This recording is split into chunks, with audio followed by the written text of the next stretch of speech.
You're listening to iCannabisRadio.com.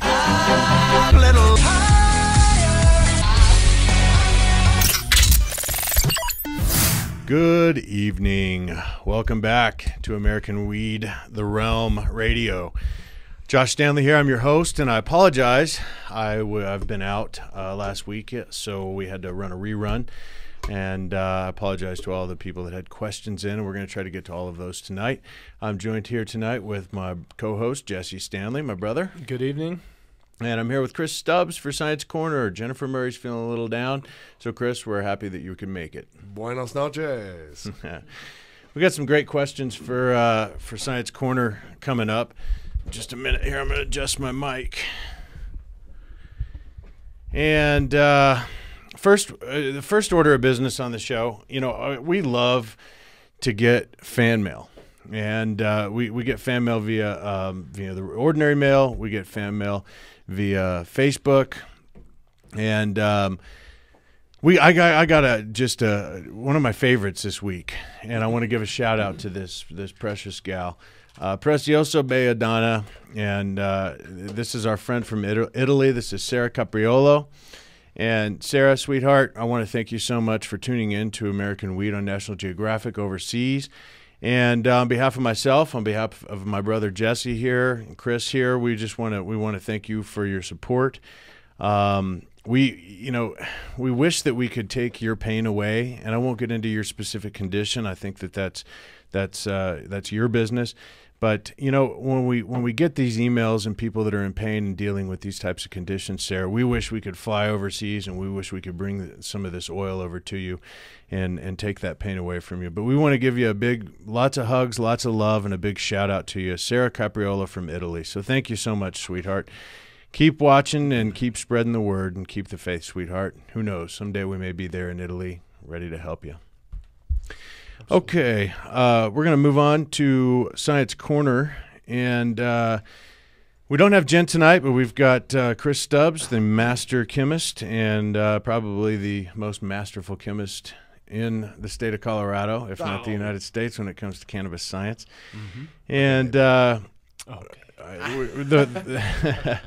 Chris, before we get into the questions here on Science Corner, bread a little bit more.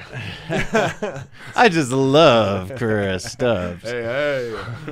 Actually, folks, you, Chris is the reason. He is the reason behind this. So I'm going to butter his bread just a little bit more.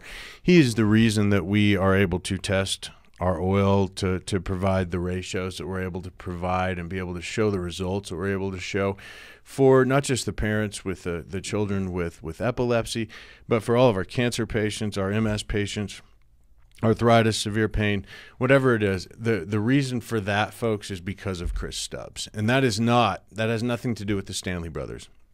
Jesse stays up all hours of the night making the oil and preparing this so that we're able to give this away for free or next to free. Chris Stubbs is he's the magician behind the curtain. He is the Oz. So I want to thank you for that, Chris. And I think a lot of other people would like to thank you for that as well. You're very welcome. I do it for the patients. Science is amazing. There's a lot of amazing science I can do in this world. But I've been pulled into cannabis a couple of times now because there's a true need for what I do. And I can respect that. It's a blessing. It's kind of like what you do is really interesting. It's like, I'm going to use an old Grateful Dead reference here. Bill Graham said in the late 70s about the Grateful Dead, and this sticks true with what you do and I believe what the Realm does. He said they're not the best at what they do. They're the only ones that do what they do. Yeah. And I think that rings true with Can Labs, the Realm of Caring, and everything that we try to tackle here in the realm of true medical cannabis science. It overwhelms me every day how many results, Jesse, just this week that we've gotten back. For example, and I'm going to give out, I got to say this because I'm so excited about this. We got such an amazing report from the Figgies, from Paige and from Charlotte. Good. Yeah, folks, are you ready for this? This is the first time in Charlotte's life, little Charlotte, that she has been able to go to daycare. Wow. I mean, that's awesome. Think about that for a minute. Think about what has ruled Matt and Paige's life. because of Charlotte's affliction. And now she's found something that she's off all of her pharmaceuticals. She's not getting stoned or she's not getting high. And, up to 90% of her seizure activity is gone. It's diminished. She can be around other kids. She can play again. She can color again. She's running around the house again. I mean, she doesn't have a feeding tube. All of these amazing things. And we also want to say congratulations to the Figgies. And then we also have some other interesting news. Jess, you want to talk about Sandra? One of our other patients was stage 4. Her cancer, and I won't say where it was, but she is now at stage 2 and continuing to improve. We have a few other people. I won't say their names just because I haven't talked to them about saying it, but someone had lost 15 pounds. They've now gained that back plus 3. Let's see. Oh man, there's a lot more. Oh, okay. We have a new patient who takes this oil topically. Actually, he has diabetes, and he kind of mixes this into a cream that he makes and puts it on his feet, and he has felt his toes for the first time in 4 years. That is too cool. And his feet, actually. So this is only topical? Only topical. Neat. Yeah, it's pretty amazing. Topical application is one of the most fascinating to me because your epithelial cells regenerate so fast, and so does your gut. It's the same thing on the inside. Again, that interaction, classically speaking, in pharmaceuticals, it's really tough to get a lot of drugs administered that way. You have to add a lot of different adjuvants and different additives to get it to even work in the first place. To soak in. People can just smear the oil and have a very similar effect without any toxic additives. It's terrific. And it's interesting what he said was he went to the doctor and she said, "So you feel your feet for the first time in 4 years?" He said, "Yeah." And she said, "What'd you do?" And he's like, "Oh, I can't tell you," and yada yada. And he ended up telling her, and she's like, "Yeah, you're right. I can't really tell that to other people, but I can send them your way." She said that she cuts off 3 feet a day on average just from this. And so many that's people the out thing. there. It's like Civil War stuff. Yeah. We'll just take it off. Yep. No, the medicine's right here. Yeah, it's crazy. Yeah. So that's exciting. So hopefully we can move forward into that for diabetics. Now that we're on the topic, let's keep going for just a minute. Let's talk a little bit more about some realm patients. We have 2 realm patients I'd like to talk about that have noticed results in the last 2 weeks, and I'm again not going to say their names, but I'll give the conditions. We've got one with severe Crohn's disease and debilitating migraines, where he couldn't even get out of bed. Chris, you suffer from this. That and the gut. I haven't been diagnosed with Crohn's or anything, but my gut responds amazingly to cannabis. His Crohn's, he's in the bathroom 7 times a day and doubled over in pain. Can't enjoy his children. On top of that, his wife has MD. Muscular dystrophy, and loses sensation of feeling in her legs. On the oil for less than 10 days, no more migraines. Crohn's disease decreased by 60% just in less than 10 days, and she's getting the feeling back in her extremities. Wow. That's neat.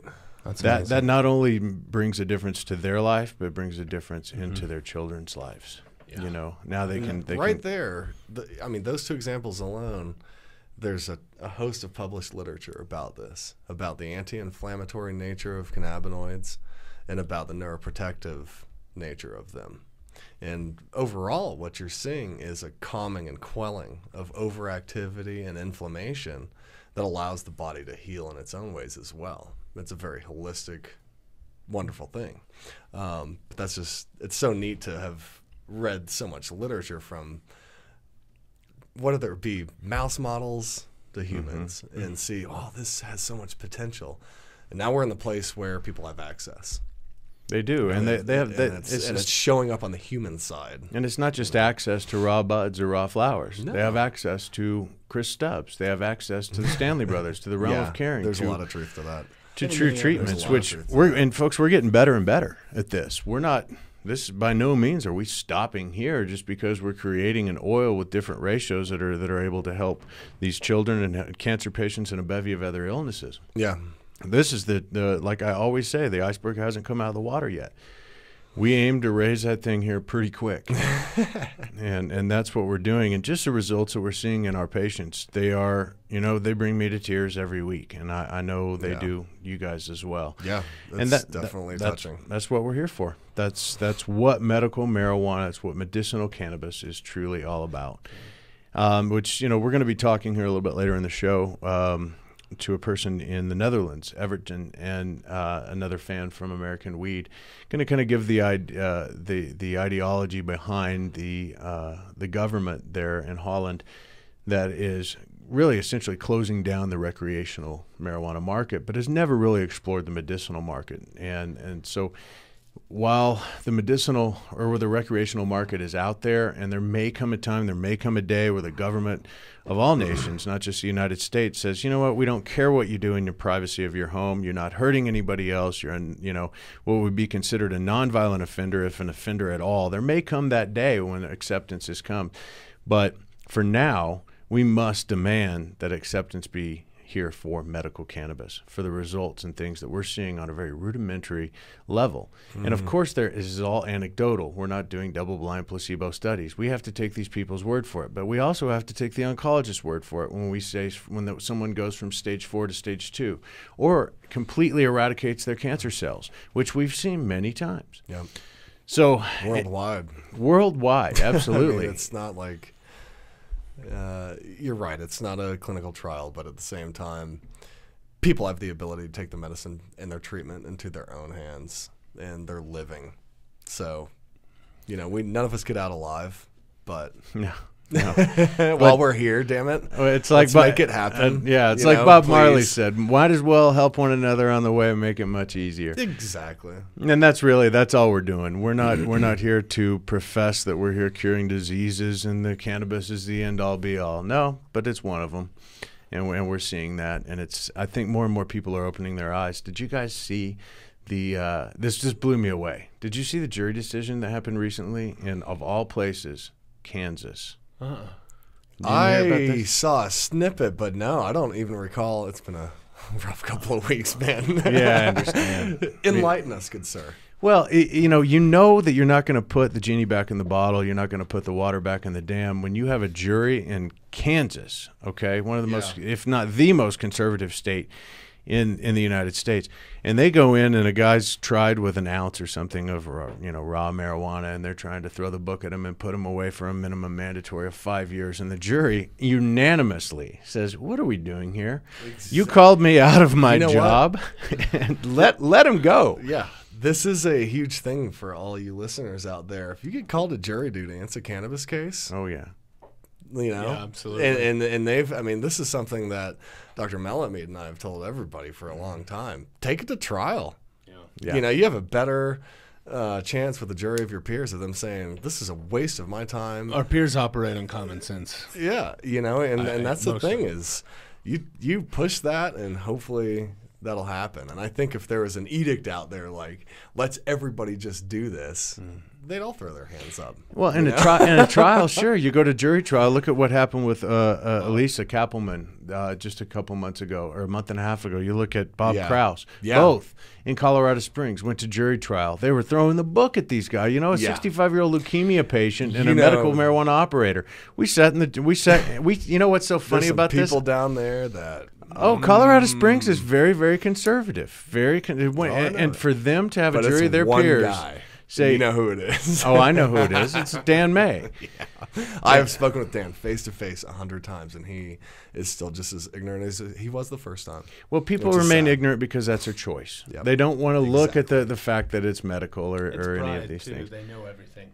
Well, of course, it's pride, and I don't want to go too far out on this, but people that get really to that religious extreme, there's a lot of pride involved in that. You got a lot of things that you can't fault people for, but you got to be open to information. You've got to be willing to learn, and he like a lot of other people are not, and it's sad that their control and power issues get in the way of seeing the truth. Well, he's been shown that his constituents now have exonerated 2 people, not guilty, across the board. What are we doing here, wasting our time? Something that I don't think I've mentioned on the show before. If I have, I apologize. My brothers and I went down and we sat through Bob Krause's trial. Right. Many times we'd sit in the audience in the gallery, and we'd have the jury, several of the jury members, look over at us and literally give us nods and winks. They recognized us from the TV show. Oh, and wow. when we saw that, we knew, we said, okay, Bob's not guilty. So it just became a matter of us being impartial there. jury, my ass. Well, I mean, a jury of the peers is going to see the relevance because you have an opportunity to state your case. Of course, and that's America. It is. You Yeah. can walk in that courtroom like everybody else. Right. Then they can make a decision like everybody else. Yeah. But at least they're using the facts at hand, and the reality is, the criminalization of it is costing us way more money, Billions than and it's billions worth, of and that's dollars. why we're all broke. So thanks a lot. Yeah. Know, That's why medical marijuana operators are broke. I've been kicked They're- out of my 7th place as of, 2 weeks ago. I got my federal it's letter. ludicrous. And that's why I just back to the science. Keep my head down. Yeah. Get the Well, data out. Focus on my job. You get me on the political side, it's a real dirty mess. Well, I'm gonna bring you on the political side real quick here. I do have this leads I've to a already question stepped that someone over. has from the last episode we did where Oh, yeah. Tripp came in talking about hemp. What exactly? This is the question. What is the difference? Obviously, we know the difference in hemp. Why is that still illegal federally? Hemp, considering you could smoke it all day long and nothing would happen. You get a headache. I'm just as baffled as you are. I mean, so classically in the literature, cannabis is described as hemp, the fiber type hemp and the drug type marijuana. And I always say medical cannabis, it's all Cannabaceae. Same family. There's some other members of that family like hops, but nonetheless, the THC presence is still there, and the other cannabinoids are still there. And it wasn't, till a few years into the 70s and 80s that you started seeing this whole host of literature about all the other cannabinoids and all these different substances. And public opinion has shifted back and forth over all these years, but why we can't grow hemp? It's dangerous to big industry, just like cannabis in general, whether it be drug type or fiber type, is dangerous to the pharmaceutical industry. Mm-hmm. It allows the people to have the power to solve a lot of problems. Mm-hmm. I mean, you can go down the list all day long. Trees, paper, fiber, rope, every single thing. They'd rather destroy the environment on large-scale tree farming than grow a crop of hemp every 3 or 4 months and turn it over and solve problems. That's the thing, is there's no, There's no money in solution. Yeah, and that's the thing, is there is for us. Yeah. There is for us. I mean, and that's the thing we got to realize. I said this a couple of weeks ago. The next step is rescheduling cannabis, and whether we have to fight tooth and nail to do it, or descheduling. Yeah, Because if they reschedule Schedule Decriminalize it 2, then we completely. can't touch it. Exactly. And so, in my opinion, it needs to be fully removed and free marketed. It's here to stay. I don't know what needs to happen for people to realize that, but it's here to stay, and the more power we have to use it, the more we're going to be able to solve each other's problems. I want nothing more than to live in the hills and fully sustain myself doing that. I don't know why we have to deal with so much hullabaloo down here, freaking out every day. And that's why. They can't make any money if we're not paying attention. Mm-hmm. Well, if when we pay attention, when you can grow, but this goes back to the 1920s and the DuPont family and the paper mills. yeah, a lot of it is industrial and They pharmaceutical. paid for the 100%. movie, Reefer Madness. Okay. Yeah. And when you can grow a stalk this big in 9 months of hemp, and it takes 9 years to grow pine this big, you don't have a monopoly anymore. There's an immediate problem, yeah. Sure. So their that's the mind. industrial side of it. And then they demonize the female portion of the plant, because of And the all black people making the music. black people and the blues singers and keep your children away. Oh my They God. actually made songs about it. Dude, when I grew up and had my family discuss this all with me, and this talk is, I gave a talk a while back on at a local pub here for Cafe Scientifique. It's a local monthly meeting of scientists, and I got scheduled to speak about medical cannabis and what I do and what my background is. And I got yelled and screamed at by a couple of scientists that were like, "This is all anecdotal evidence," and I'm like, "I just cited 10 papers, guy." You know what I mean? Yeah. But you constantly fight that battle, and it's not until some really big changes occur on the policy side that we'll see that. But people are scared in the industry, you know. With that in mind and going in hemp, I obviously know those things, and I wish more people knew why it was illegal. However, exactly with what Tripp's doing, exactly how much CBD is in hemp was another question we had. Do you even know? That varies. And something you need to realize is that, you know, with all our cultivars of what you would call marijuana, the drug type, have been selectively breeded for amazing potency and smell and taste. The cannabinoids, flavonoids, terpenoids all form this matrix that everyone's been looking for. And that's occurred over a long time. And it only takes a couple of crosses sometimes it takes a lot. With hemp, you know, a lot of those cultivars have been grown regionally. So like Canadian hemp, for example, is doing its thing and breeding and crossing generations, and that's where it is. It only produces a certain range of THC. The other cannabinoids fluctuate greatly. And I wish I have seen more hemp in the lab. But what's interesting from my side is we'll have some cannabis flowers come in and they look dismal. You know, they're very dark. Like R4 can be very dark, not bright, smells like hay, bad bud formation, as you would call it classically. I know right away it's got a ton of CBD in it. I wish I had, you know, a line of 7,500 samples that I could just go through and smell and do the physical tests on it because, and not even smoke it. You know what I mean? Just look at it, touch it, feel it, smell it, do all of my physical chemistry tests, as I call it, or subjective tests. Because when I do that blindly in the samples that come in, it's almost every time that I'm like, this is one of those cultivars. So, you know, hemp in nature doing what it does, all those levels can vary dramatically. And, you know, what I don't talk about our clients, and what they're doing is admirable.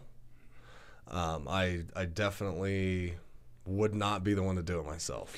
It's courageous what Tripp and they're doing. Somebody's got to do it, and it's legit because it is legit. They're, you know, touching patients, and that's why I do what I do. But, you know, all of us are under scrutiny. All of us have stuff to worry about. All of us could wake up tomorrow and not be okay, and that's not okay with me. But you know, at the same time, the rewards for saving people's lives are huge. So whether it's a hemp product or a cannabis product, you know, it all comes from a Schedule I plant. So you make the call, and that's all I've got to say about that. Yeah, life's like a box of chocolate. Last question regarding that, though, Yeah. real quick. I wanted to get it For sure, because I had quite a few people ask me these questions. What is hemp paste? He said he gets it from hemp paste. Is that just the I don't know what their procedures involve, and again, I don't want to talk specifically about them, but generally speaking, there's a million ways to skin the cat as far as an extraction method goes. Hemp generally is processed by a cold press method. So you've got a big bulk of material and you're squeezing it and extracting everything out of it. Some of it's done at a vacuum, some of it's just physical manipulation. But what you end up with is really similar to solvent extracted oils. It's a paste, an oil.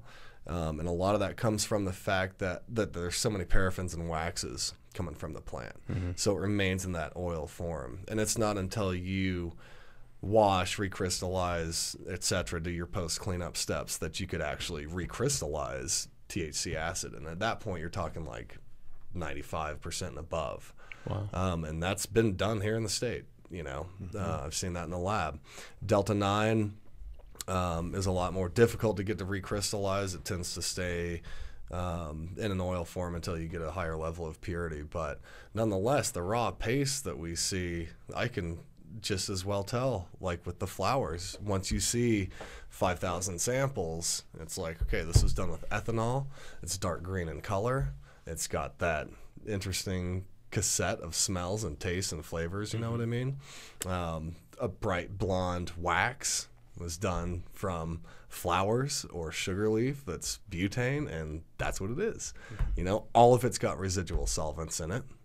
But again, the safety profile is not touched by things you can go buy 500 pills of over the counter. So, you know, there's trade-offs to all of it, but you know, that's where they're coming from, I think. I think there's a few people that have gone to the hemp industry to try to bring back some of these old cultivars and cross them with the drug type breeds to try to get a ratio of both or different growth patterns. And I find that fascinating because some of them will breed, some of them don't. The varieties that I say of one strain, like R4, for example, it's amazing. I mean, I've seen R4 that's just dangly and floppy and has no formation and probably is a pain in the ass to grow. And I've seen very good calluses, very good bud formation, great trichomes that look not too far off from some of the normal cultivars we see all the time. So there's a whole wide range of cultivars and extraction processes, but a lot of them have existed in the medical plant industry for a long time. And there's guidelines for residual solvents, for trace metals, for all of it that have been set forth by international agencies and domestic ones. So this stuff all exists. But whether or not you're going to be able to take that Schedule I plant and do whatever, it's yet to be seen. Plead fifth. Yeah, You know? Well, and I'll thank people like Tripp for doing things like this. Sure. We're not going to. You got to give him credit. And we're not absolutely. We're not going to give away any trade secrets or anything like that. I think he's backed into it in his own way, and I don't want to, I want to bring all of that, to light. I think what he's done is incredible. I think there's a big difference between generalizing a syrup or a formula and that to ratio. For a patient, like Paige and Charlotte, for example. There's a difference between those things. Of course. But this has to be done, and I applaud him for doing that. We only have a few more minutes here in Science Corner, and I have to get to this question. I promised her I would, and I'm going to do my best here not to use names. This comes from Los Angeles, and we've heard very similar to this, questions to this, and I think the answer is going to be very similar. She says, I'll use her first name. Her name is Karen. She says, I'm a part of the original Dravet cannabis group. My son, and I'm not going to use his name, is 4 years old and has Dravet like Paige's Charlotte. I've heard amazing things about what you and your brothers do from Paige and Nicole. I'm hoping we can talk and provide some assistance as we're not in Colorado. So a little background for them. They're in Los Angeles. They've been using CBD for her son since last spring. Along with a few other parents and their neuro-nurse from the San Francisco Bay Area, they've been growing and making the meds. The kids have seen some benefits, but after having the recent batches tested, we were very disappointed to learn that their 22-to-1 plant is actually producing a 1-to-1 ratio. We think this is due to the process. There's no heat, glycerine-based. I know you guys are processing and have much better results, trying to figure out how best to do this. Any advice or help you can provide would be great. It's the bottom paragraph there. Okay. And we get these questions. We get these questions pretty frequently. And one of my remarks before Chris gives his expert opinion on this and on the extraction method itself is, unfortunately, a lot of times the plants that are touted as 20-to-1 or 18-to-1 or 22-to-1 are simply not that. And so what you're starting with really isn't, you're not making that big of a mistake in your extraction or your production method. It's that you're not starting with the actual right ratio of the plant. And we've seen this happen over and over again. We can tell you different, the ways that we extract and the ways that we recommend the extraction for people that are not in Colorado. But at the same time, I think it's more important that you have somebody like Chris Stubbs here, or Can Labs, where you can test the actual raw flower of the plant and know where your ratios are coming from first. So, Chris, what would you have to say about that? We have about 2 minutes left. Yeah, I'd echo that as well. I generally recommend, whether it's industrial or personal, that people get the raw material, the raw flowers tested, because that way you know where you stand. And it's important to use the flowers themselves, because that's where you're going to get the most robust yield. The ratios do change throughout the anatomy of the plant, and that's a variable that I've seen. The ratios also change when you have a heated oil that you've been stirring versus a cooled oil. There's a lot of molecular dynamics that go on there, but I've seen big swings, and that affects the ratio. So it's important when you're sampling this and bringing it into the lab to sample it properly. Make sure it's heated, stirred. That way you're taking a good representative sample, and the lab's got enough to work with. Because on our end, it's really important to do that as well. Now, she doesn't have a lab. So, assuming she didn't have, or if she does have a lab, it's rudimentary. It's not you. Right. What? Well, in LA, there's just a really weird show going on right now. This is a weird show right now. What would you recommend her as far as an extraction method goes? Again, I tend to stick to, if you're willing to take the risk in butane, you can. Otherwise, it's, I always recommend grain alcohol, and some really mild solvent evaporation steps that don't involve filling your house with solvent, because that's what it turns into, a volatile gas. And so it's good to do that outside. And as, as she says, there's no heat involved. And so, as far as burning off THC and remaining CBD, that's not happening in process. So Correct. It sounds like the problem there is the raw material itself. That's what I thought it was as well, and I think that's what a lot of people, they get misled whenever they're they're given a flower and they think, oh, we have a 20-to-1 or a 30-to-1. And we've seen that 100 times, where people are, well, I can feel the CBD. Oh yeah, You can if it's not psychoactive. You can feel it physiologically. That's a different story. But all 60 cannabinoids and their precursors can give you that feeling. And so how don't about, buy it, buddy. Yeah, of course. And a child that's 4 years old with Dravet syndrome, they're going to feel it, because how? You're going to see the results. Yeah. And if you're getting that 1-to-1 where you should be getting that 20-to-1, it's probably coming from the raw flowers. Well, something else that I would advocate is I know there are labs there, and I know that there's been, data out on plants and strains that she could get her hands on. Now, whether or not those people are using their test results right is a different story, and that's something I wrestle with here. This expires at a certain date. It is for this thing only, but maybe it's possible for her to reach out in some other channels and find something that's been proven to have that ratio, whether it be, right there in a shop or not. I don't think there's that capability anymore. Not anymore. Not in Los Angeles, unfortunately. But maybe she can track something down through some other channels. Or maybe next year in the legislature, we can present a good case here in Colorado for what we call reciprocity, which will allow for the crossing of state lines. That would be incredible. That would be neat. Up to now, we don't have that. We're going to have to call an end here to Science Corner. We're going to take a short break. I want to thank you, Chris. Thank you so much. Always your expertise is so appreciated. I have piles of questions for us as the weeks go on. Send them to me, man. I will. Anytime. Email them to me or what have you. I don't mind. I always tell people in the pediatric cannabis therapy group to just PM me, tag me, and I'll pay attention. There's 250 people in there now, and the posts are hard to keep up with day to day. So just tag me and I'll get to it. Did you hear that, folks? Send it directly to Chris. And, if one person in that group or in any other group has questions, I can guarantee you there's others that want to know the answer to that. And we'll tackle that on the radio show. And I've spoken to several parents on the phone, PM me, we'll figure it out. Yep. For sure. We're here for you guys. We're going to take a short break. We'll be back here real soon with American Weed Realm Radio. Hi, Josh Stanley here from National Geographic's American Weed. I'm here with my brothers, and we've just recently put together a foundation in Colorado to allow for cancer patients and other patients of debilitating conditions to be able to get a hold of cannabis-based oil that's just about free of charge. I've just about had it with seeing sick patients suffer needlessly just because they can't afford the proper medication. That's what the Realm of Caring is going to change. Visit therealmofcaring.com. The website will be complete and up on 4 20 of 2012.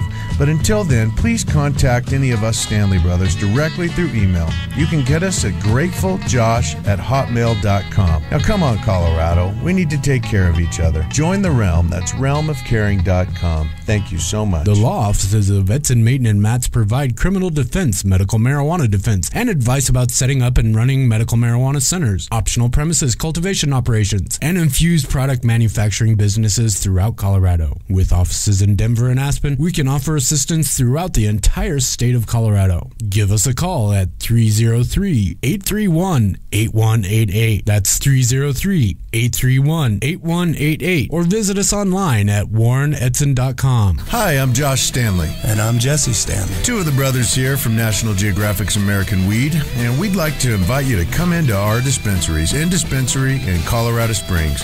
Come in for the most pure organic strain selection in Colorado. It's all hand-grown by the Stanley Brothers, especially for our patients. So come in and visit us at our two locations, East Platte and West Colorado. And remember, always be kind to each other. California's Attorney General has determined that the Repeal Cannabis Prohibition Act will save hundreds of millions of dollars from our overburdened justice system while creating hundreds of millions in new tax revenues from new sustainable jobs and industries that are friendly to our environment. But we can't do it without your help. We are seeking your donations to get on the ballot. Please go to repealcannabisprohibition.org to learn more about how you can help. It's time to end the war on cannabis and hemp in California.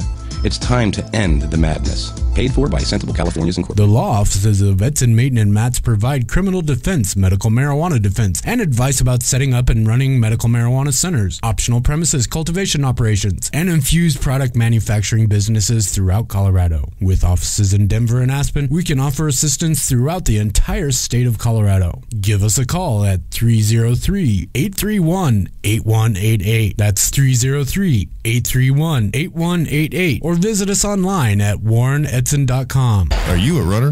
Are you a runner who supports marijuana legalization?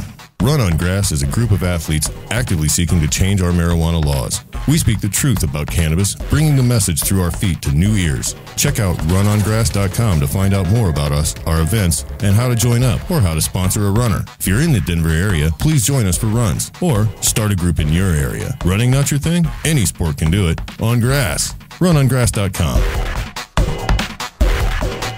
Let's face it, rules and regulations are complicated, especially in the field of medical marijuana. Let Medical Marijuana 101 help you get through the compliance process. We can also explain to you your employment requirements, your employees, and your business. But our work doesn't stop there. Our experience in cultivation ranges from the design of grow rooms to the diagnosis and resolution of grow problems. Visit us at www.medicalmarijuana101.com or call 303-831-8188. That's 303-831-8188. The Hemp Connoisseur is Colorado's premier guide to hemp culture. Our mission is to elevate the image of the medical cannabis and hemp industries to create widespread acceptance of the cannabis sativa plant. You can find the latest issue of the Hemp Connoisseur at more than 200 7-Elevens, your favorite dispensary, MMJ doctor offices, and tattered covered bookstores. Do you consider yourself a cannabis connoisseur? Then come be a part of the Hemp Connoisseur's first cannabis championship. Visit us at thcmag.com for info on how to sample the best medicine Colorado has to offer. I'm Gary Johnson, and you're listening to iCannabis Radio, and I want to say, talk it up, Colorado. Welcome back. Josh Stanley here, American Weed Realm Radio. And we have a very special guest here. We have Audrey. Audrey from C4 CPR. It always tongues me out. Thanks to have you here. Thanks for having me. I appreciate it. Well, you've been a very close friend of ours for quite some time. My brothers, the family. You help us out up at the farm, but you're also on American Weed with us on National Geographic. And let's take just a quick second to laugh about that for a minute, okay? Because I honestly could tell before you even told me, what had happened. And I remember having, so many takes. Can you do this again? Can you say that again? Can we film it this way again?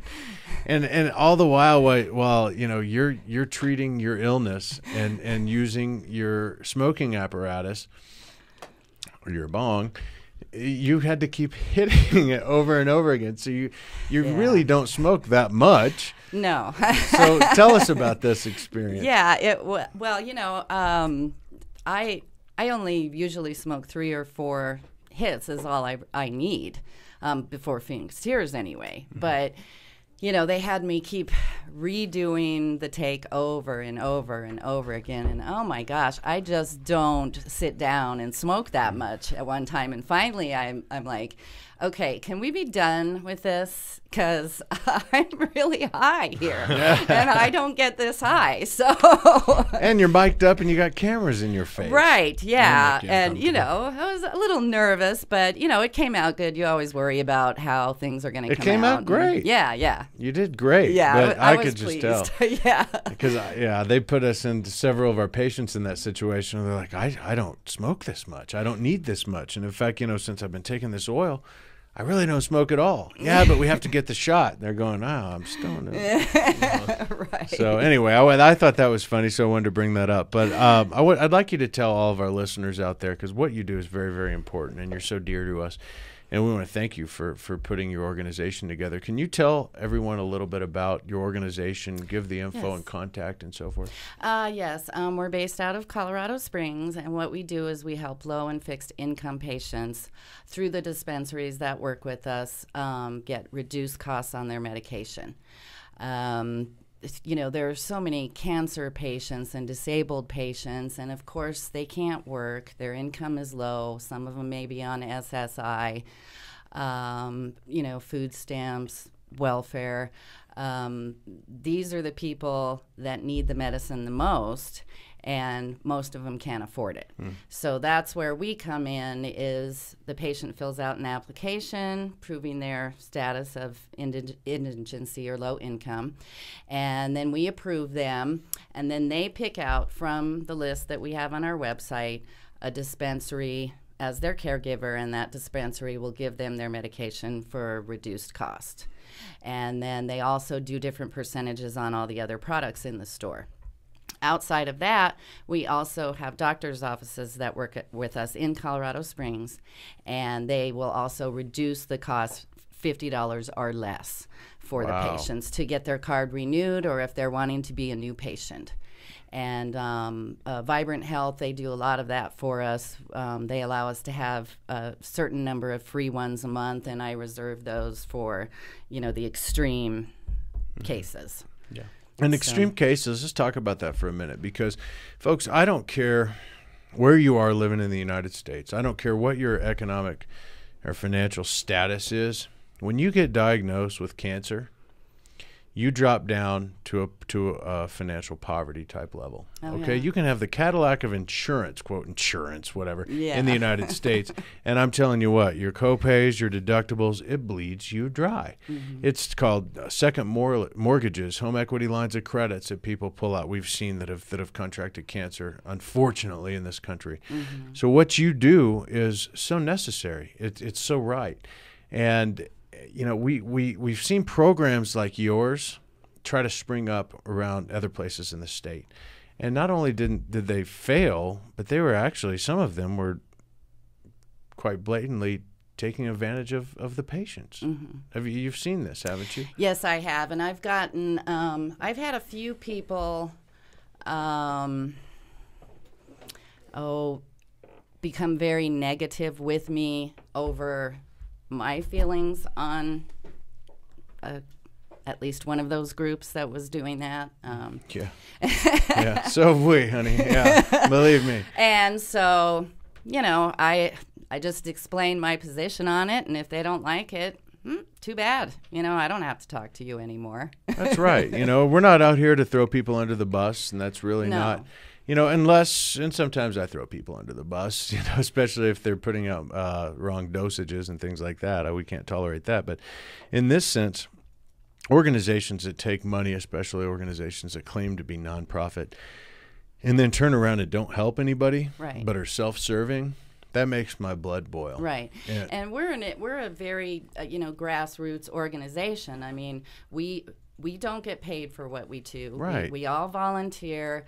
The money that we raise whenever we have events, we always have a particular patient picked out, you know, to donate money to. Our last fundraiser was for Amanda Dial, who had cancer, and you know, it was that quick. It's 6 weeks. I mean, we were in the process of doing the application, and I was also going to be talking to Joel, and it just happened so fast that, just very, very sad. Left behind 4 little boys, and that's very, very yeah. sad.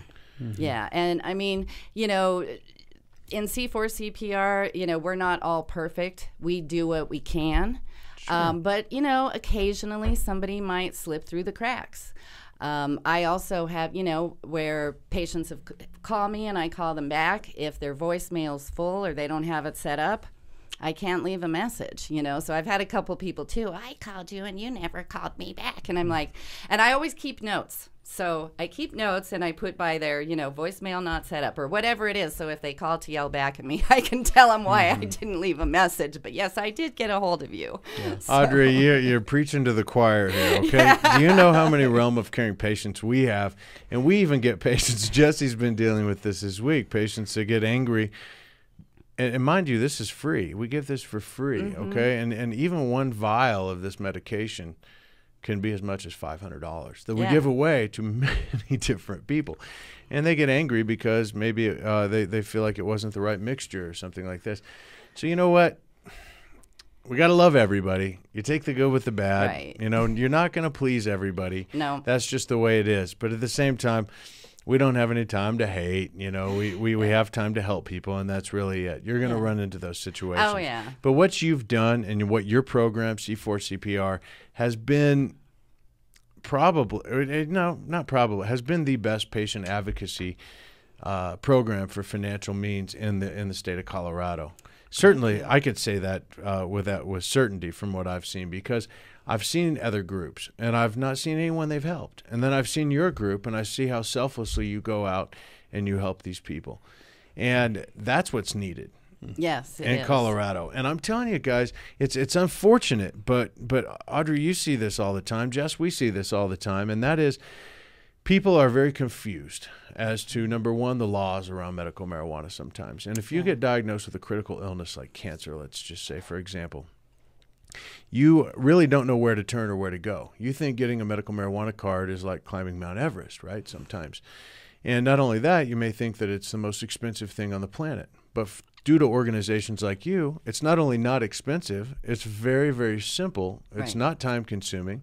And then you refer a lot of your patients over to us, to the realm of caring. Mm-hmm. And we obviously refer to you. So we operate reciprocally. Mm-hmm. And I think it's been an incredible relationship. And we've been honored to help patients that you've sent us. And I'm sure you're honored to help patients we send you. Yes, I mean, Joel is the first brother that I met.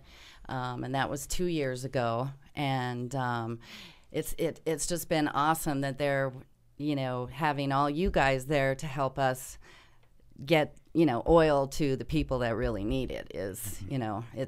It helps, it really does, and I think people don't really understand that. They have this conception that, oh, no, you're just going to get high off of it. It's not going to help you. It does help. I have epilepsy, and I just got diagnosed with MS. So I know from my own experience what it does for me, and it definitely helps. I feel better. I have more energy. It's keeping the seizures away. And, I don't know how long I've had the MS. I think I've probably had it for at least 5 years, but didn't know that's what it was until, I got diagnosed and then started thinking back to the symptoms. So. Sure. Mm-hmm. And, folks that don't understand MS in Colorado, out of 50 states, we're number one. Yep. That for diagnosis with MS. And I think there's a lot of different theories to that, and a lot of the forerunners are the fact that we have a lot of radium in our soil. There's, it gets into our drinking water, things like this. So there's a lot of different theories out there because of that. But the success that we've seen with epilepsy and MS, two things which are very unfortunate that you've been diagnosed with, Audrey, and you still go out and help all these people. I just want to hug you. Oh, there are some days that, I don't do too good, but for the most part, I do pretty good. You've seen the success that we've seen around epilepsy. You've seen the success we've seen around MS. And in many cases, epilepsy or their seizures or episodes have stopped. Mm-hmm. In fact, the vast majority of cases, they've stopped. And then you also see in MS, we've seen patients use not only the ingestible forms, but the topical forms. We have a precious lady, realm patient in the Springs, I'm not going to use her name again, but who's bedbound, and she uses a topical. And it's been night and day for her. You know, just, this is better than anything I've ever even ingested for my multiple sclerosis. So, you know, the bevy of conditions that we see is one thing, and the results are one thing. But, folks, you have to understand the cost is another, okay? Insurance companies don't pay for your medical marijuana. They don't pay for it, even though the medicine we give is tested and ratioed out in a laboratory many times specific to each person's illness. They have to shoulder that payment on their own. And when you're diagnosed with such a disease, Audrey, you know, who can afford that? Right. You can't afford that. Right. Well, geez, some of those MS medications alone. I mean, when I went into the doctor, right off the bat, they gave me a stack of stuff. Take this home, research it, blah, blah, blah. And I said, well, I'll take it home, but first of all, me and needles, no, I'm not doing anything injectable, and I'm not doing anything right away.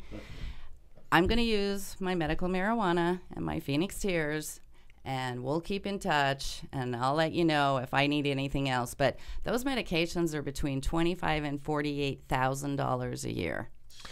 Say that again, Audrey, please. $24,000 and $48,000 a year for some of the forms of the injectable MS medications. That's 24 and 48. We're looking at. Sorry about that. Most people I know don't make that kind of money. Right.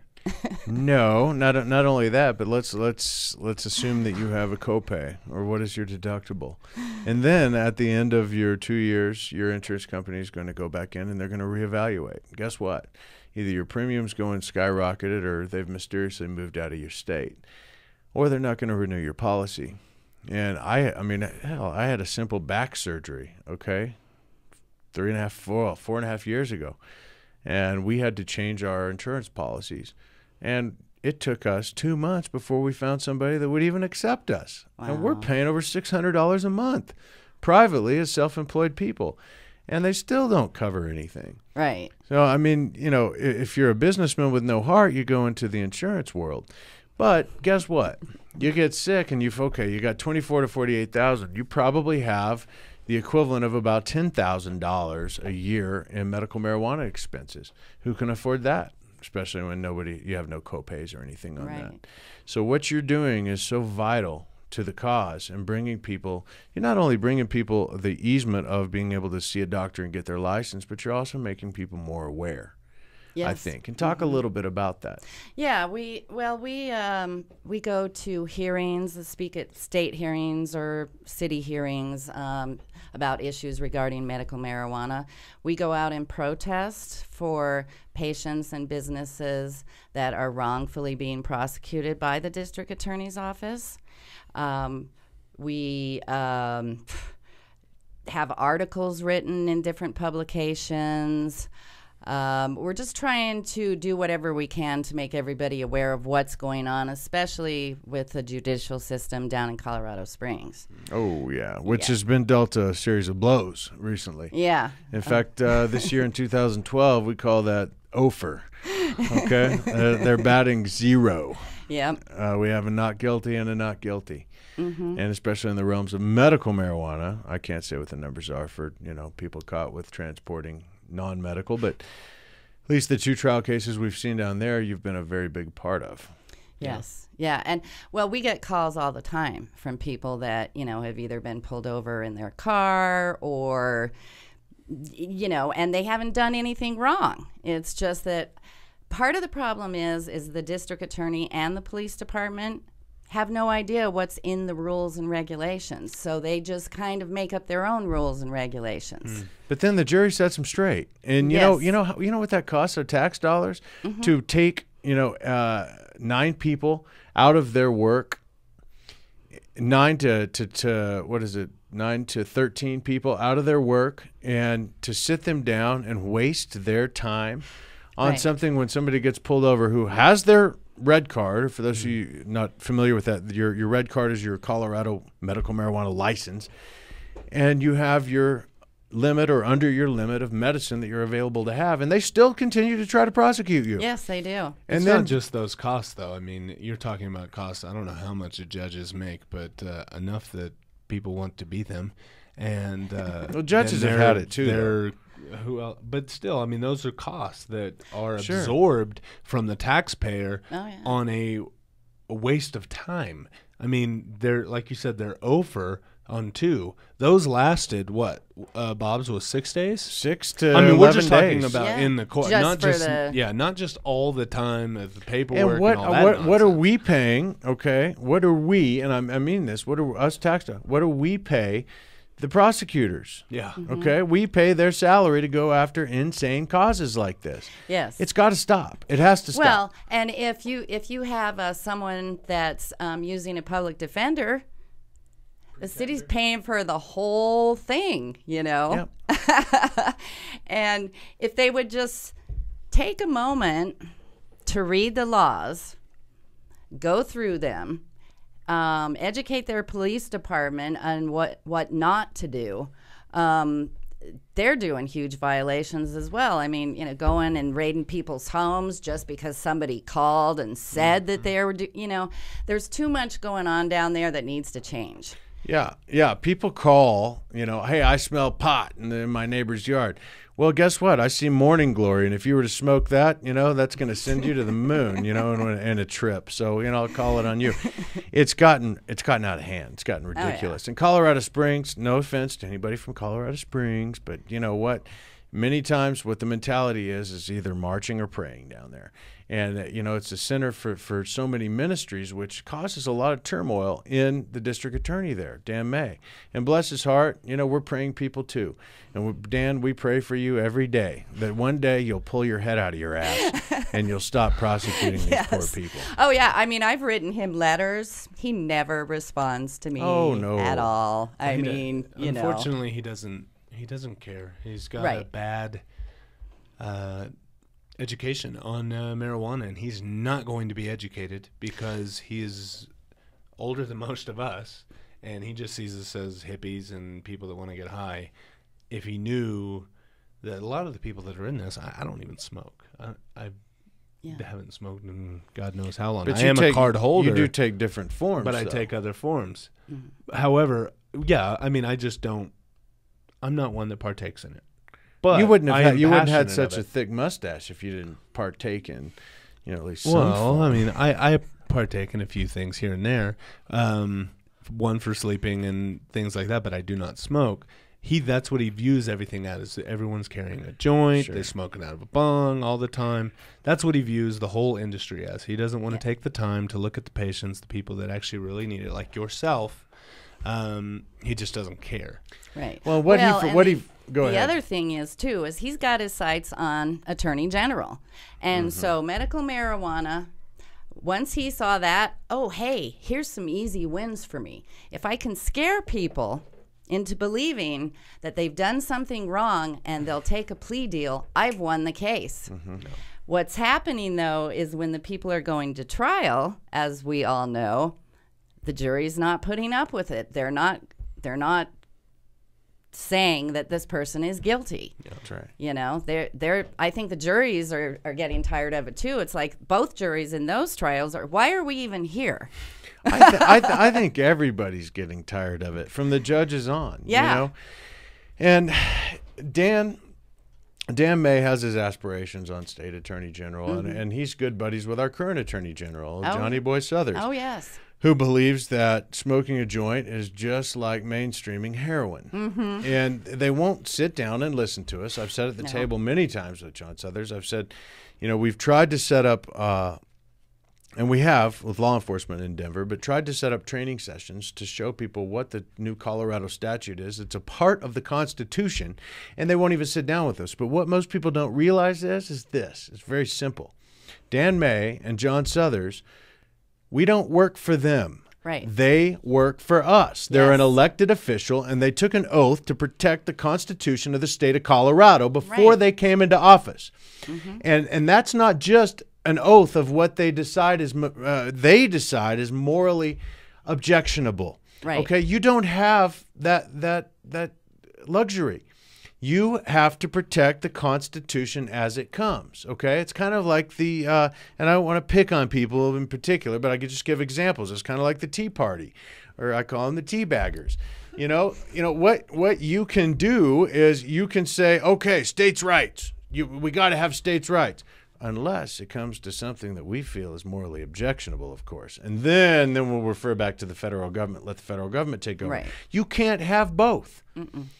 Okay? If we're going to have the United States of America, then we're all ruled by the federal government. If we're going to have the United States, then we have to celebrate our diversity, our geographic diversity, our biocultural diversity, and we have to respect each and every one of our little pockets of uniqueness. Mm-hmm. And that's what makes the United States the United States. And when we have Nazis and assholes like Dan May, who sit in office down there, and John Suthers, and John Suthers, who continue to try to prosecute these folks, and they're getting their ass whooped at every time they turn around by these juries. And John and Dan, these are the people that vote.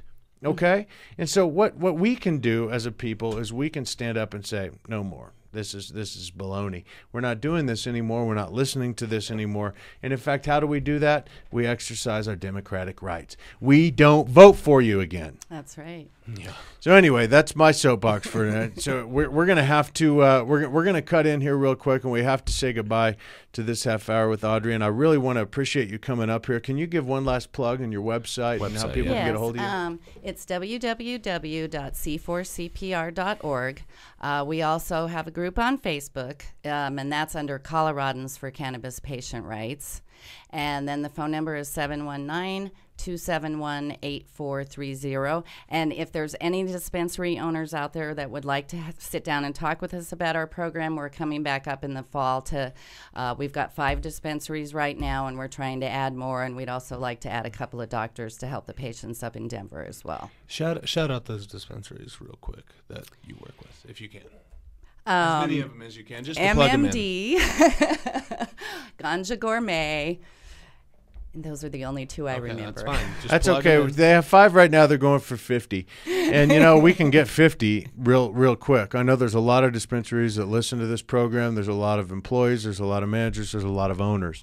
Get in contact with C4CPR and become involved with this movement, okay? Yes. Because you know what? If you're only thinking out of greed, guess what? It helps you too, because you're still going to get patients. Yeah. So get in contact with Audrey. She just got the contact information. Audrey, would you come on the show again soon? Yes, I would. Anytime. Just let me know. Well, we sure do appreciate having you. Folks, we're going to move now. We're going to make a long-distance phone call to a friend of ours from the Netherlands, from Holland, who had gotten in contact with us because he had seen our show on National Geographic. And we've been carrying a very interesting dialogue back and forth via Facebook.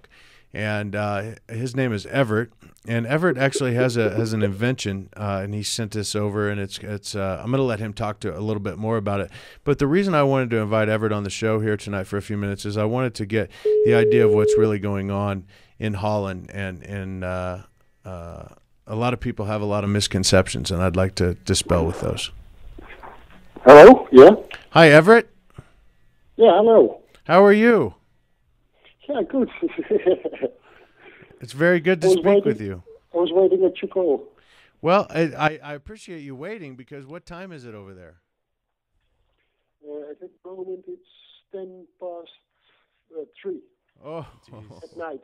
Nice. Oh, Everett, thank you so much for staying up and taking the time to speak with us. That's no problem. I want to thank you also for the package that you shipped over, and unfortunately, for whatever reason, it wasn't able to arrive to us, but I hope at some point we'll be able to get that. And what the dialogue and the conversation that you and I have had for the past couple of months over email has been very fascinating for me. And a lot of people in the United States have a fixed idea about how the Netherlands, about how Holland treats its marijuana or medical marijuana. And I don't think I should say medical marijuana, should I? I think it's marijuana or recreational in general, and the absence of the true medicinal marijuana. And that's what I want to talk to you about tonight. And that's okay. Yeah, it is medical or marijuana, what you call it, or cannabis, or we call it nederweed. It's all the same stuff inside it. So the name is in the same, the cannabis plant, so as I can tell you. So, and in Holland, we use it. A lot of people use it also for recreation because it's free to use it here. Only the problem we have at the moment is that the THC level is getting to 15. And then the government will put it into the, how do you call it? We call it the opium law. And then it's a hard drug. And then it's also a problem in Holland. Really? So they're concerned about how high the THC levels are getting, yet at the same time, what we're creating in our laboratories demands higher THC levels in many cases for our oils to combat cancer and MS and Parkinson's and many other forms of diseases. So that seems a little bit odd to me. Yeah, but because it's free in Holland, you know how we make the flowers. Mm-hmm. So we have a lot of experience to make things grow and grow faster and grow stronger. And so we have a complete culture here in Holland from the grow shops. You can buy your lamps, you can buy everything you need to start growing. And that's a little bit the problem, that everybody is growing and doing everything he can, and some people do very good things with it, and you always have people who abuse it. Are the people, Everett, who are trying to do good things with it, are they still under the pressure of law enforcement? Do they still risk being arrested, people that are trying to make true medicine out of this? No, it is so. Everybody is allowed to carry it with him if it's only for own use. And so it's not forbidden. Only you can buy it in every coffee shop in every city, in every village is a coffee shop. You can buy it whatever you want, and you can make you can make a joint out of it, and you can ask the policeman for a fire, and he will give it to you. No problem. So something that confuses us, I think, on a daily basis is we have heard that the government in Holland is now going to shut down the coffee shops and the availability of marijuana or medical marijuana in general very, very soon to anyone other than just a Dutch citizen. Is this correct?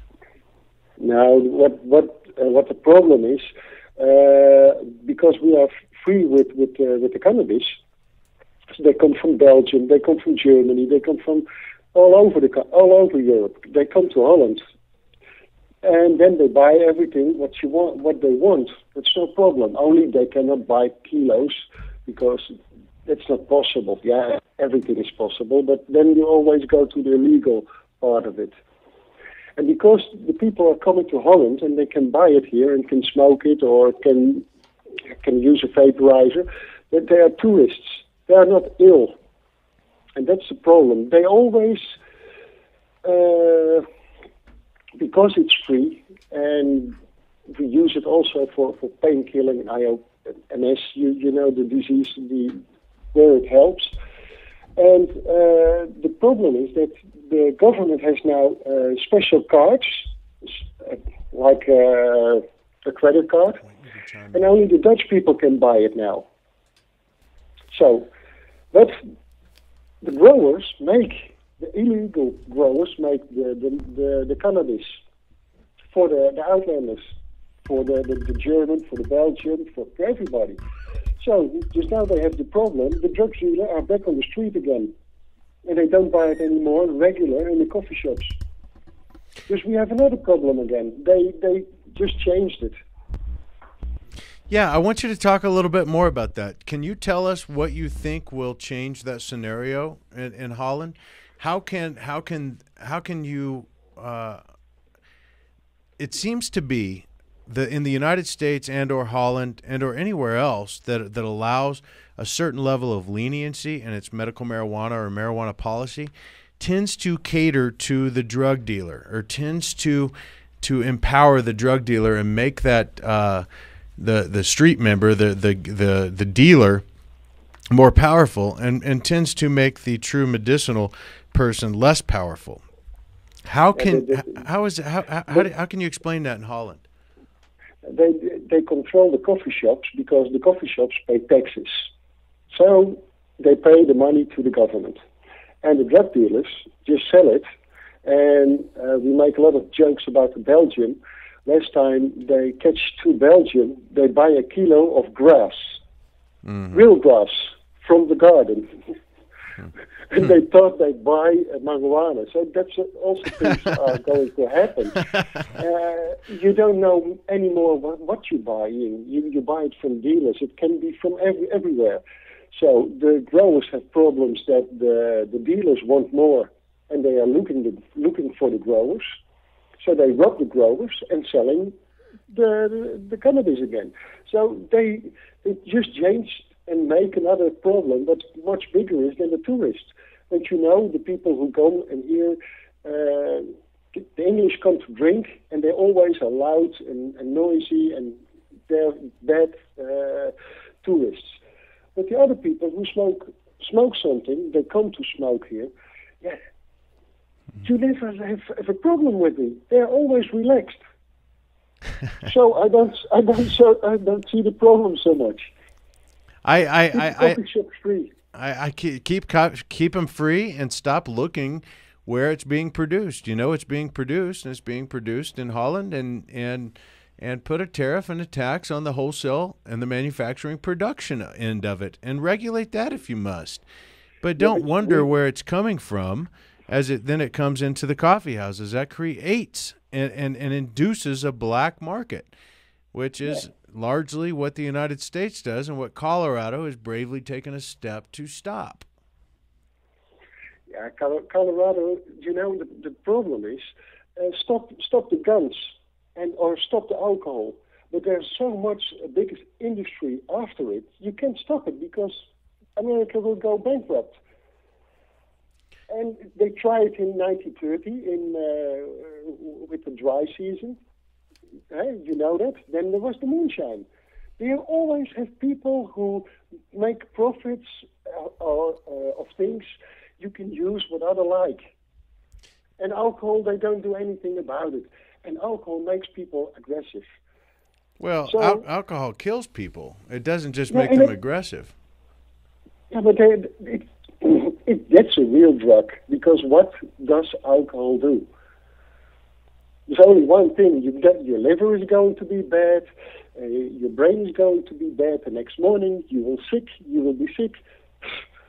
So they must look at that kind of things. And I sent you some things also that I found in the Bible, in the Old and New Testament also. They used cannabis. Your ancestors, the Indians, smoked the peace pipe. There was cannabis in it. So I don't know. I don't see the problem so much. Why? But because the older people always think drugs. But morphine is drugs, and they are not bad because they have a lot of by-effects. So I don't understand the problem. Well, and in Holland also with legalization from it. There is no car broken in anymore in the cities. Everything is so much more under control. Yeah. Well, it is. And there's been 10,000 years of recorded history of the use of cannabis. And in those 10,000 years, directly relating to the use of cannabis, not talking about car accidents or things of that nature, but directly related to the physiological use of cannabis, there's not been one overdose that has been reported by the use of cannabis. So it's perplexing to us as well.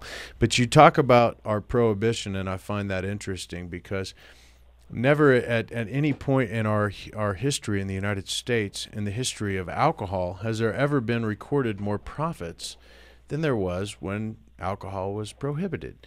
And so essentially what that tells society, and this has gone on with many, many different types of commodities, is that when you prohibit something, you create a market for it. You create a desire for it. And the cost of that and the value of that rises dramatically. That's how you create the gangsters. That's how you create the black market. And so through allowance, I guess is what I'm saying. What you do is you take away the objection. When you take away that, you take away the fight. When you take away the fight, you've taken away the problem, because we tend to be our worst enemies, whether we're the United States or whether we're Holland. And Everett, I want to thank you tonight. We have to jump over to Ask Dr. Shack here. We're running a little bit late here, and we've got a lot of questions for him. But I would like to ask you, would you come on the show again in the future with us? Yeah, that's no problem. Of course. Well, I appreciate. And then we can talk a little bit more. Please, no. In fact, next time we'll spend some more time together on the phone. I've got a lot more questions for you, and I think our listeners will too. I want to thank you for staying up till 3 a.m. And I've enjoyed our conversations via email, and I will enjoy scheduling you next month on the show when we have more time to talk. Thank you so much, and sleep tight. Okay. A good show, Jos. Thank you so much, Everett. Okay. Good luck. Thanks, sir. Bye. Okay, we're going to move on. Tonight's show has been jam-packed because we took last week off because I had a flu bug and some other reasons. And tonight we have Dr. Shackelford. We're going to move right into this because we got so much content to cover with you, Dr. Shackelford. Welcome. Well, hi there. Nice to see you all. It's good to have you back. How was your vacation? Far too short, but wonderful. Was it good? It was fantastic. There was a glut of lobsters on the East Coast, meaning that the weather was too warm in the early spring, and they just flourished, and they were much less expensive than steak, believe it or not. What? And I got tired of it. Yeah, you got tired of it? Tired of lobster. Stop talking like that. That's nonsense. Did you bring any back? Oh, were you kidding? Seriously, I got tired of lobster. I was actually planning to go back. Yeah, I absolutely hate my caviar and my lobster. Exactly. Well, the odd thing is that it's like a once in a year thing. I don't get lobster anyplace else. Never. I grew up in Texas. We don't have lobster down there. No, and you got mud bugs. We do. We don't eat them. No, we're steak and potato folks. But it's an acquired taste, clearly, and I would just the simple fact that they were inexpensive and plentiful and absolutely delicious. It was lovely. Anyway, lying in the sun and sleeping on the beach was good too. Altogether too short. Anyhow, it's good to be back. That sounds like a real pain in the butt. Totally. That's one of the fallbacks of global warming, folks. Is that when it gets warmer in the summers, get your ass out to Connecticut and eat lobster. There you go, because it's cheap. All right, we're moving in to Ask Dr. Shack, and I'd love to talk more about cheap lobster, but we've got some really good questions, and they've been piling up, and we're not going to get to them all tonight. Of course, but hopefully next week we can put aside. What I'm trying to do next week is put aside 45 minutes for you, 45 minutes for the brothers next week, because I've got all the brothers coming in. Good.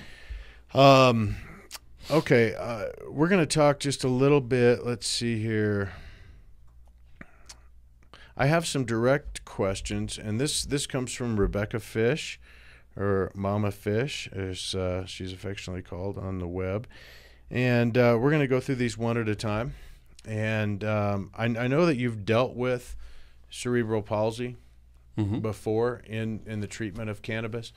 And so let's go one by one. First off, number one, does he know anyone that he could put me in contact with that uses cannabis for their child or adult child with cerebral palsy? I don't know of anyone offhand. In Colorado, the disorder cerebral palsy is not a recognized disorder. Some of the symptoms can be treated with cannabis under Colorado's medical marijuana legislation, and Amendment 20. Those, of course, include primarily muscle spasms or spasticity and pain, though to the degree that cerebral palsy might cause nausea, that could be treated as well. It's not a predisposing type of disorder for cancer or any of those other types of ailments. And some people who have cerebral palsy also have seizure disorders, so those can be treated with cannabis in Colorado also. The differing legislation in different states, of course, enables people to use cannabis for different conditions, and depending on local legislation or individual state legislation. Its efficacy is hard to really doubt. It particularly in spastic or states of ongoing muscle tightness or overt muscle spasms, and it's very, very effective for that. It does not, to my knowledge, have any impact on the underlying disorder itself, however. Okay, good answer. We've seen CP is kind of a condition, since it's not on the approved list in Colorado. It's a condition that I've seen at least a half a dozen times been backed into. And when I say backed into, I mean other symptoms, nausea, severe pain, and things like this that have been induced by the actual disease itself, cerebral palsy. And we've seen, there was I believe it was a 13-year-old, maybe a 14-year-old patient that we heard some stories on that was diagnosed with CP that was having, we have no idea whether it was actually quelling the disease itself or just all of the symptoms around it. But it was making her feel incredibly better. She went from non-speech to beginning to start to try to speak again and be able to see a speech pathologist, an audiologist, and start to come out of her shell in that regard. So that's kind of what I expected your answer to be, is that it is not an approved. However, CP causes so many different symptoms. Right, and if you're treating to the degree that spasms in the throat muscles could, or spasticity of the throat muscles could impair speech, cannabis could be beneficial in that it might relieve those particular muscle spasms or that spasticity, which would make it difficult to speak, to articulate. But that is really the difficulty speaking would be a consequence of the underlying disorder itself rather than the specific condition that would be being treated. It would be, if you're treating spasticity, sometimes you see those other effects as well. Okay, good enough. Here the next question, and these are all related to the same condition, same person here, which I'm not going to use names for the patient here, but number 2, and I've never seen this before. This is a really interesting question, so I had to put you on the spot with it. Could cannabis replace Botox injections? They've been driving her, the girl, to Kansas City since 2007 for all-over injections of Botox. All-over injections. That's a little unusual. And is this the same patient? Yes. Okay. Good question. Botox, of course, is a derivative of botulism. It's botulism toxin. And the characteristic of botulism toxin is that it interferes with the transmission of impulses between nerves and muscles. It causes death by suffocation, essentially, by preventing people from breathing. So if there is an ongoing state of spasticity or muscle contraction, Botox could, and not in all instances, but could relieve that that ongoing state of muscle tightness by simply preventing the persistence of the contraction. I don't know to what extent cannabis could relieve the muscle tightness. I'm assuming that's what they're doing, the spasticity that's being treated with botulin toxin or Botox. I don't know. I would used properly, Botox is pretty safe. Improperly, and there are many instances in which it's been used improperly, it can be dangerous because what you're doing is injecting a poison that stops that transmission of impulses, nerve impulses to the muscles. So I don't actually know. I think it's worth a try. Clearly under legal conditions. I wouldn't recommend anyone do it without protection from legislation that allows people to use cannabis for medical purposes, of course. Absolutely not. That was a question I'd never seen before and was eager to hear your response on that. Okay, number 3 here, dealing with the same patient, Doc. Could cannabis replace the need for and I'm going to mess up my pronunciation, I'm sorry, a baclofen pump?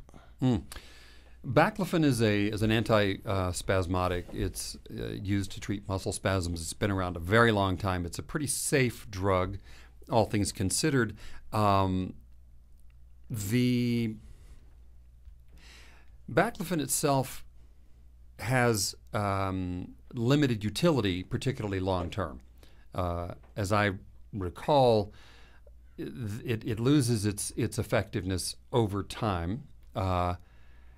And to the degree that cannabis can relieve muscle spasms, as well as or approximating as well as some of the prescription antispasmodics, yes, cannabis could take the place of it. It's difficult to say with any real authority simply because it's never been studied in a comparative way. We would have to do controlled trials to see how effectively cannabis would treat the muscle spasms compared with baclofen.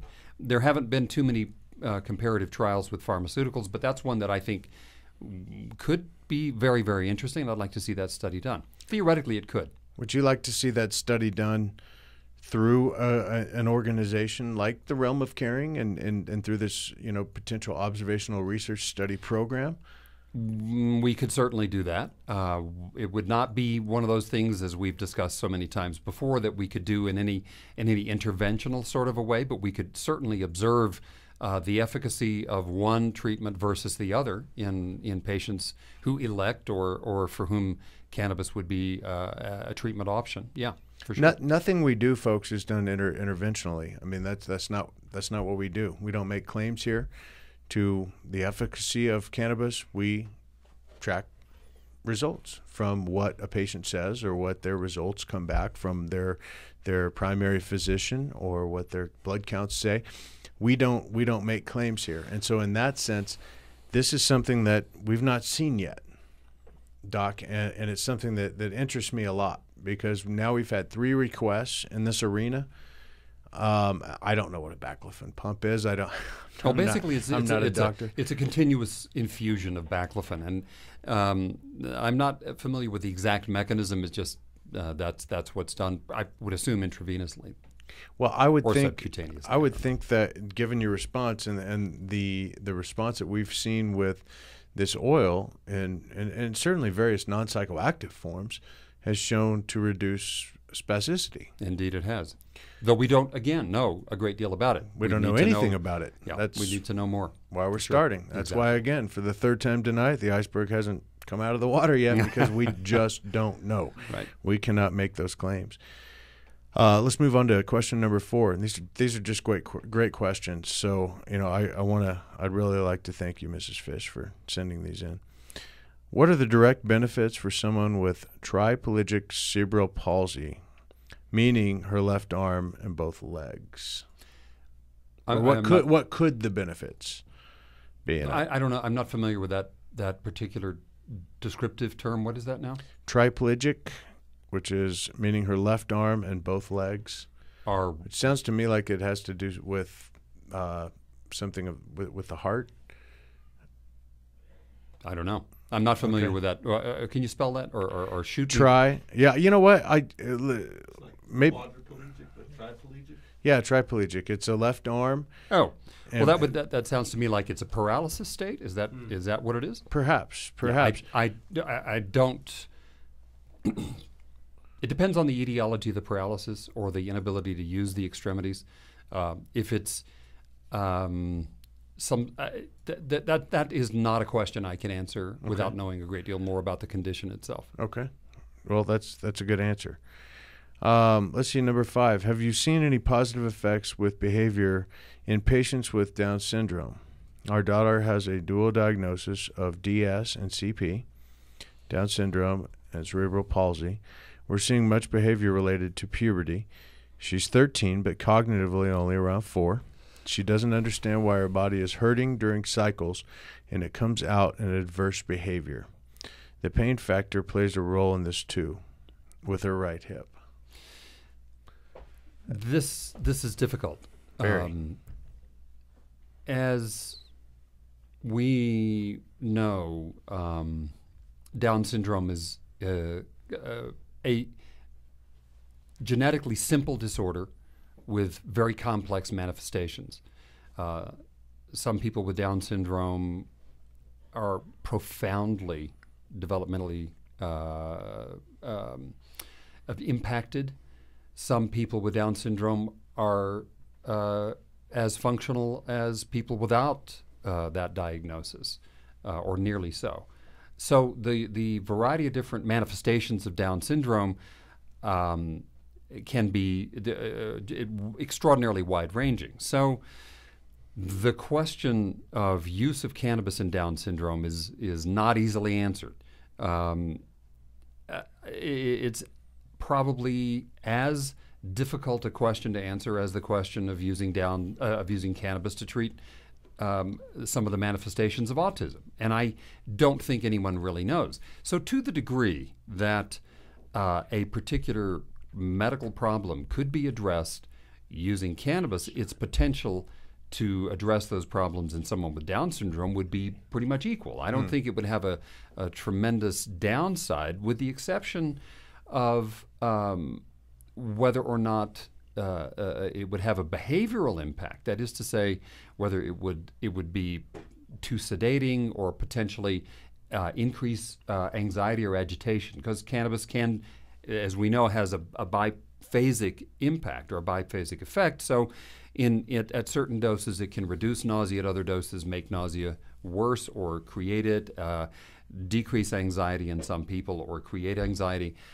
So it's not an easy question to answer. The bigger question is whether or not it's appropriate for a 13-year-old. And that is not a question that can be answered on in any sort of specific way without knowing more about this particular individual. And as you know, in Colorado, under 18 people under 18 require evaluation and a recommendation from 2 physicians, and that is in part to be certain that neither doctor overlooks any particular problem area in that particular person, and that there's consensus that in fact the potential benefit outweighs the potential risk. And cannabis, as you said earlier, is extraordinarily safe, but there are some risks, and I think that has to be assessed. We really don't know a great deal about the impact on the developing brain. Right. There are some hints that it could impair the remodeling, particularly the frontal lobe, as people develop from childhood into adulthood, and that process isn't completed before early 20s, 21 to 23. We just don't really know, and so I think that it's again a risk-benefit analysis. And in her case, I'd be hesitant to say absolutely it's something that should be used. Well, it's not something that we can say that on the radio without meeting this patient. But I hope to set this meeting up, and I hope that we can analyze this further in the future, perhaps. But this is just generalization here. Yeah.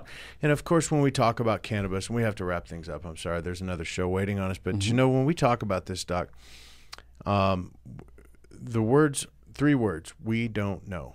Those come over all the time because we just don't know. We do know that in many cases, a lot of these parents that send in the questions, I know that when you're pumping your child full of opiates or benzos, I know that makes them high. It does, and it's potentially dangerous. And so again, it's the question of each individual being individually assessed, and Correct. The risk-benefit analysis having been done for each person under these individual circumstances. Right. I have 3 more pages of questions for you, and that's why we need to devote 45 minutes for you to just be able to speak. So we're going to do that next week. Okay. I'm going to put a stop to anything else that we have coming in next week. I think I'm going to cancel a couple of things so we can just listen to you. There's people that are very eager for these, and for those of you that we weren't able to get to those questions, I apologize. We have to move on now. Sexpot Radio is on up next. I'd like to thank Audrey at C4CPR. I'd like to thank, obviously, Dr. Shack. And I'd like to thank Chris Stubbs. I'm not going to thank my brother Jesse. Absolutely not. Well, camera's not Thanks, on me. Jesse. Thank you, Jesse. Thank you. Yeah. And Everett for calling and staying. And Everett, I want to thank you for staying up till 3 in the morning. It was great speaking with you. Folks, we're going to see you next week. We got a great show planned for you next week. We got the Brothers bloopers lined up for you and all the crazy bad things that went wrong with us and during our shooting of American Weed Realm Radio. And as usual and as always, guys, remember, it just takes one lighthouse to bring in 1,000 ships. Be that lighthouse. We'll see you next week on American Weed Realm Radio. Bye-bye. Bye-bye.